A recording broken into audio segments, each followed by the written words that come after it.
Los Angeles. Summer of 1967. The air thick with heat and tension.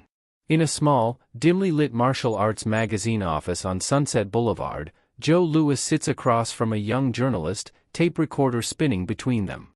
Louis is everything a champion should look like: 6'3", 210 pounds of sculpted muscle, jaw chiseled like it was carved from granite. 32 consecutive victories. National karate champion. A name whispered with reverence in dojos across America. But on this particular afternoon, reverence isn't what drips from his lips. It's something else entirely. Arrogance. Pure, unfiltered arrogance. The journalist asks about Bruce Lee, the Chinese martial arts instructor making waves in the Los Angeles martial arts community. Louis leans back in his chair, a smirk playing at the corners of his mouth. Bruce Lee, he says, voice dripping with dismissal. He's just a showman. Pretty tricks for cameras. Flashy movements that look good but wouldn't last 10 seconds in a real fight. He pauses, letting his words sink in. I could take him down in under 30 seconds. Easy. The journalist's pen scratches furiously across the notepad. This is gold. Controversy. Drama. The kind of quote that sells magazines and starts fires in the martial arts world. You really believe that? The journalist asks, barely containing his excitement. Louis doesn't hesitate. I don't believe it. I know it. Bruce Lee is all smoke and no fire. He teaches actors how to look dangerous. I teach fighters how to be dangerous. There's a difference. The interview publishes 3 days later. Within a week, it spreads through the martial arts community like wildfire. Every dojo, every training hall, every backyard sparring session becomes a debate about Joe Louis versus Bruce Lee. Traditional karate versus whatever mysterious system Bruce is developing. Power versus speed. America versus China. The whispers grow louder, more insistent, more toxic. But here's what makes this story different from 1,000 other martial arts rivalries: Bruce Lee doesn't react the way anyone expects. No public counter-interview. No angry press conference. No challenge issued through the media. Instead, on a quiet Tuesday evening, Bruce picks up the telephone in his modest Chinatown apartment and dials Joe Louis directly. Louis answers on the third ring, his voice guarded.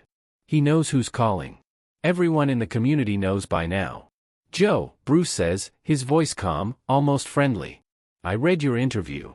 Louis tenses, ready for the verbal assault, the ego-driven fury. But it doesn't come. I think, Bruce continues, that we could learn from each other. Why don't you come by my gym this Saturday? We can train together. See what we can discover. The line goes silent for a long moment. Louis wasn't prepared for this. He expected anger, defensiveness, maybe even fear. But this? This polite invitation? It throws him completely off balance. You want to train with me? Louis finally asks, suspicion creeping into his voice. Why not? Bruce replies simply. You're a champion. I respect that. Let's see what we can teach each other. Louis interprets this the only way his ego will allow, as submission. As Bruce backing down from direct confrontation, hiding behind the language of mutual learning. In Louis's mind, Bruce is afraid to fight him publicly, so he's disguising his fear as generosity. All right, Louis says, confidence flooding back into his voice. Saturday afternoon. I'll be there. Good, Bruce says. Come ready to work. The line clicks dead. Louis hangs up the phone, already imagining how this will go. He'll show up at Bruce's little gym, demonstrate his superior speed and power in front of whatever small crowd is there, and prove once and for all that traditional American karate is superior to Bruce's exotic Chinese techniques. The story will spread. His reputation will grow even larger. Bruce will be exposed as the fraud Louis always knew he was. Saturday arrives heavy with summer heat. Bruce Lee's gym sits tucked away on a quiet street in Chinatown, nothing impressive from the outside. No flashy signs, no grand entrance. Just a weathered door with faded Chinese characters painted above it. Inside, the space is simple, almost Spartan. Wooden floors worn smooth by thousands of footsteps, a few heavy bags hanging from ceiling chains, mirrors along one wall reflecting the afternoon light streaming through high windows. The air smells like sweat, liniment, and old leather. About 15 people are scattered around the space when Joe Louis walks in. Some are Bruce's students, going through their warm-up routines. Others are local martial artists who heard whispers that something interesting might happen today. They all stop what they're doing when Lewis enters. The room falls into a heavy, expectant silence. Lewis stands in the doorway, his physical presence immediately dominating the space. He's wearing a pristine white GI, black belt tied perfectly around his waist. Everything about him screams champion, the way he carries himself, the confidence in his eyes, the slight smirk that suggests he knows exactly how this afternoon will end. Bruce emerges from a small office at the back of the gym.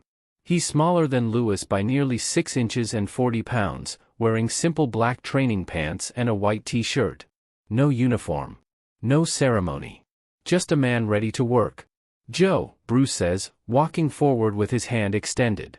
"Thank you for coming." They shake hands. Lewis grips hard, testing, but Bruce's hand is like flexible steel, neither resisting nor submitting to the pressure. "Let's get started," Bruce says, gesturing toward the open floor space. The witnesses form a loose circle around them, silent, watching. You can feel the electricity in the air, the unspoken tension. Everyone knows what Joe Lewis said in that interview. Everyone knows what's supposed to happen here. Before we continue with what happened that day, I need you to understand something. This channel exists because stories like this, real encounters between real martial arts legends, get buried, distorted, or forgotten entirely. The truth about what makes someone truly great, not just good, rarely makes it into the movies or the magazines. If you want more of these authentic stories, the ones that reveal what mastery really looks like, hit that subscribe button right now. Because what you're about to hear isn't just about fighting. It's about the moment a champion realized he was still a student. And that lesson? It might change how you see everything. Bruce walks to the center of the floor, Lewis following. They face each other, about 8 feet apart. The afternoon sun catches dust particles floating in the air between them, turning the space into something almost ethereal. "I have a proposition," Bruce says, his voice carrying easily through the quiet gym. "I want you to try to hit me." Lewis raises an eyebrow. "Hit you?" "With full speed and full power," Bruce confirms. "Everything you've got. I promise you, I won't counterattack. I'll only dodge. Nothing else." A murmur ripples through the watching crowd. This is either supreme confidence or absolute insanity. Lewis's smirk widens. "You sure about that?" "Completely sure," Bruce replies, his expression neutral, almost serene. Lewis rolls his shoulders, loosening his muscles. "This is too easy." Bruce is handing him the perfect opportunity to humiliate himself. All Lewis has to do is tag him once, just once, and everyone here will witness the difference between a real fighter and a movie consultant. "Whenever you're ready," Bruce says, settling into a relaxed stance that Lewis doesn't recognize. It's not the rigid postures of traditional kung fu. It's something else. Fluid. Adaptable. Like water finding its level. Lewis launches his first attack. It's a jab, lightning fast, the same punch that's knocked out opponents in tournament after tournament. His fist cuts through the air with a sharp whistle, aimed directly at Bruce's face. Bruce isn't there. He's moved, not with a big, dramatic leap, but with a subtle shift of weight, a turn of his torso that makes Lewis's fist pass harmlessly by, missing by mere inches. And in that same instant, Bruce's hand is resting gently against Lewis's throat. Not striking. Just touching. A whisper of contact that says, "I could have ended this." Then Bruce steps back, returning to his relaxed stance. Lewis blinks, confusion flickering across his features. That was unexpected. But flukes happen. He resets, focuses. This time he'll be faster. He throws a combination, jab, cross, hook. His hands blur with speed that would overwhelm 99% of fighters on the planet. The movements are textbook perfect, honed through years of disciplined training, each punch transitioning smoothly into the next. Bruce moves like water flowing around rocks. Not away from the punches, but through the spaces between them, his body finding angles that shouldn't exist. Lewis's jab meets empty air. His cross passes by Bruce's head as Bruce dips and turns. His hook swings wide as Bruce steps inside the arc, and suddenly Bruce's palm is pressed lightly against Lewis's solar plexus. Again, not a strike. Just placement. A message. "I'm standing inside your perfect technique, and you can't touch me." Bruce steps back again, his breathing unchanged, his expression still calm. Lewis feels something unfamiliar creeping into his chest. Not fear exactly, but something close. Doubt. The whispers in the crowd grow slightly louder, an undercurrent of disbelief and excitement. Again, Lewis says, his voice harder now, edged with frustration. He attacks with more aggression, more power. A front kick followed by a spinning back fist, techniques that have won him championships. His GI snaps with the force of his movements. The wooden floor creaks under his pivoting feet. Bruce evades the kick with a simple step, angles his body so the spinning back fist passes just over his shoulder, and this time he places his fingers at the hinge of Lewis's jaw. The pressure point. The perfect knockout spot. Still no impact. Just the lightest touch. Do you see? Bruce asks quietly as he disengages. But Lewis doesn't see. He can't see. His ego won't let him. All he knows is that this isn't supposed to be happening. He's Joe Louis. National champion. Undefeated in 32 consecutive matches. His speed is legendary. His power is devastating. And yet he can't land a single blow on this smaller man who seems to be moving in slow motion. One more time, Lewis growls, breathing harder now, sweat beginning to bead on his forehead despite the relative brevity of their exchange. He explodes forward with everything he has, throwing a barrage of strikes, punches, elbows, a knee, combinations that blur together into pure aggressive intent.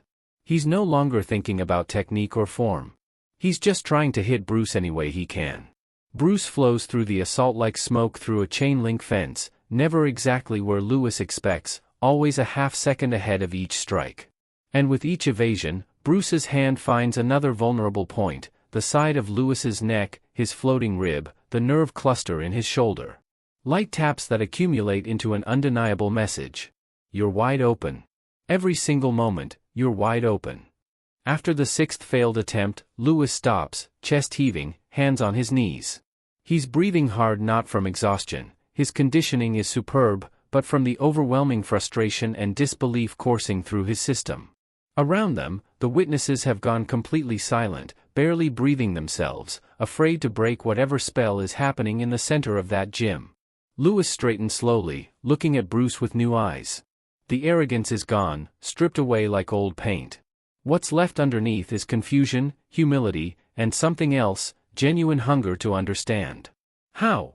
Lewis asks simply. It's the only word he can manage. Bruce gestures for Lewis to follow him to the side of the floor, away from the intense spotlight of the center. They stand near one of the heavy bags, and Bruce's demeanor shifts from practitioner to teacher. Do you know why you couldn't hit me? Bruce asks, his voice gentle now, without any trace of superiority. Lewis shakes his head, still trying to process what just happened. Because you telegraph everything, Bruce explains. Before you throw that perfect jab, your shoulder tenses just slightly. Before you pivot for that spinning back fist, your weight shifts onto your back foot. Before you launch that front kick, your eyes drop to measure the distance. These tiny signals, they're invisible to beginners and even to good fighters. But to someone who's trained to see them? You might as well be announcing your moves with a megaphone. Lewis listens, his competitive mind now fully engaged in learning rather than proving. Your karate is beautiful, Bruce continues. Technically perfect. That's both your strength and your weakness. You've trained those movements so precisely, so exactly the same way thousands of times, that they've become predictable.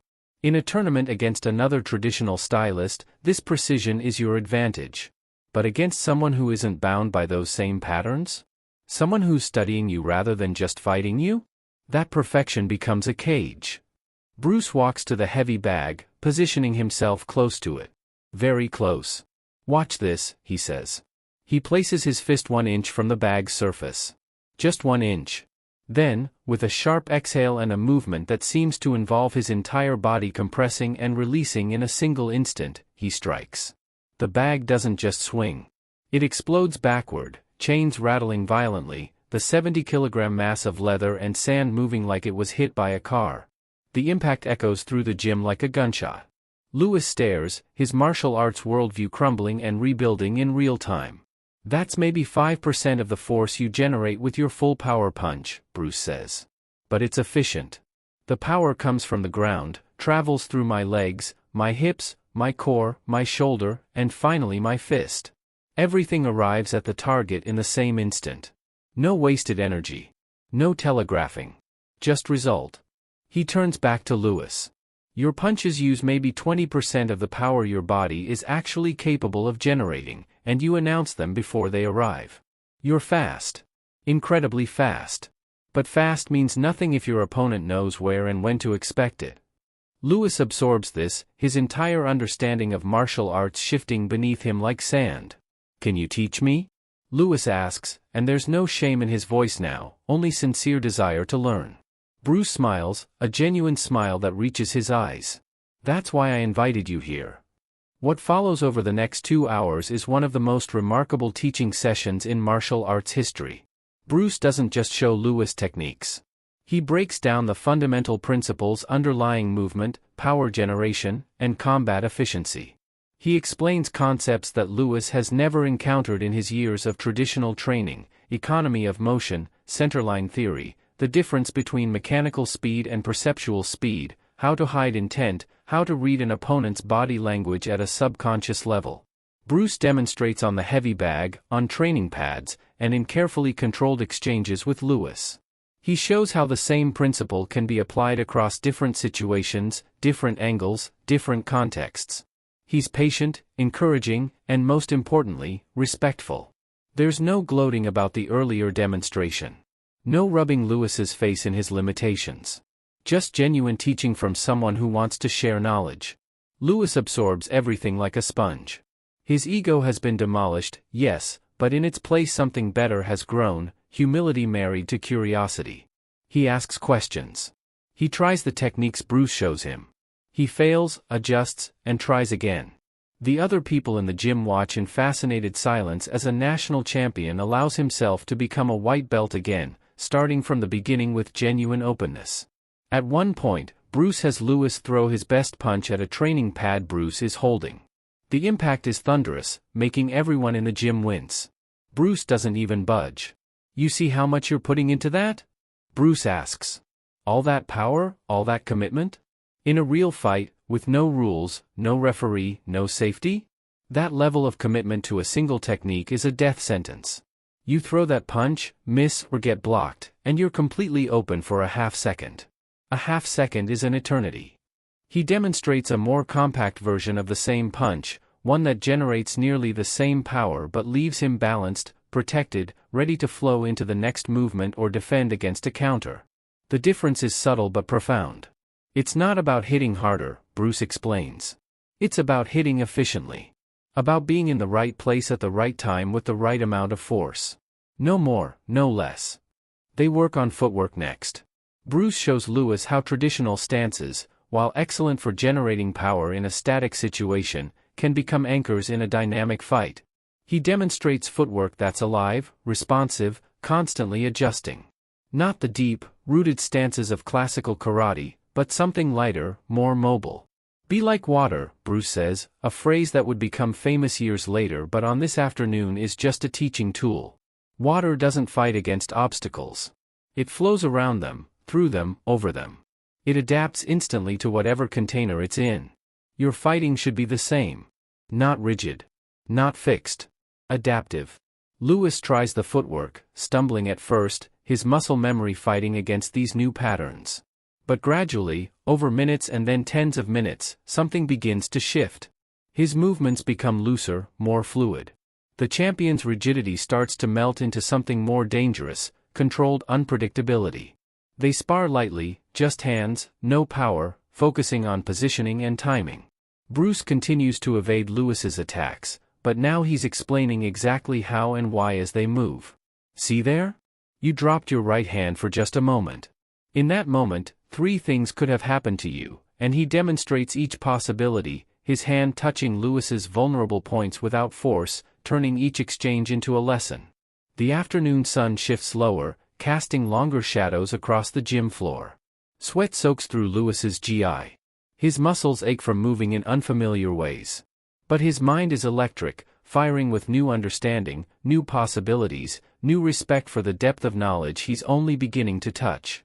Finally, as the session winds down, they sit on the edge of the floor, both breathing hard, both satisfied. "Thank you," Lewis says simply. "For today. For being willing to teach me."